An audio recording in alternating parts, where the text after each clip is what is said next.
So what is Kevin Orr's plan for the city of Detroit? Investigative Bill Proctor joins us now. All right, so what do we know about this Washington, D.C./Florida-based guy who's going to be running Detroit? Well, one thing we know of, and what we have in my hand, is his contract, but we'll talk about that in just a minute.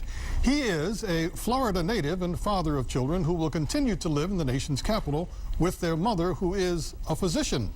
Now, he will move to Detroit alone, and he will take on this restructuring job of historic proportion. And he knows that there are people in the city who don't like this idea at all.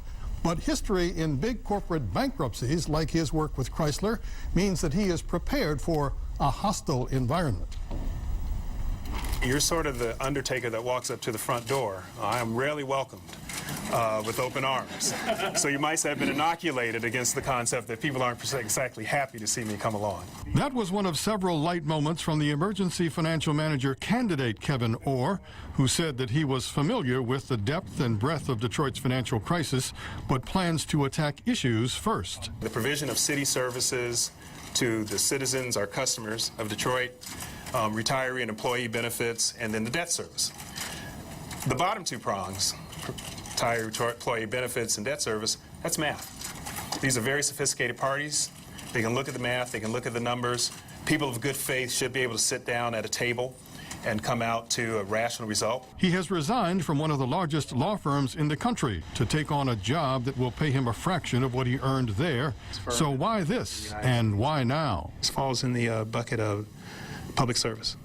I love Detroit. I love the state of Michigan. I would not be where I am without my Michigan education. And to participate in something as significant but as important as this is a call to action. Everything is on the table, Orr says, when it comes to his approach to Detroit's debt and its current inability to provide services. If we can do this, I will have participated in one of the greatest turnarounds in the history of this country. That is something I can tell my grandkids about. Knock on wood, I hope I get some. Something I can tell my grandkids about it someday. So it's very inviting and very challenging. Challenging indeed. Orr hopes to have a full partnership with Detroit's elected officials going forward. But he has a warning for those who don't have that same goal in mind. It will be a tough but necessary road, he says, but don't make me go to bankruptcy court, unquote, was his warning today. Yeah, that almost sounded like a threat. And he thinks he can get it done in 18 months, but some people don't think it'll be that easy. Well, of course, that 18 months is structured. Oh, by the way, the contract. Oh.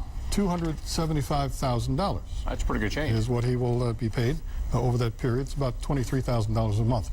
The money doesn't count, though. He was making a whole lot more with his law firm, and now he says a real tough job to do, and hopefully a historic outcome. Plus, by the way, the money's paid by the state of Michigan, at least everything other than the first 3 days when the new EFM law goes back into effect. So, that's true. All right, so the state of Michigan paying for that. Thanks, Bill.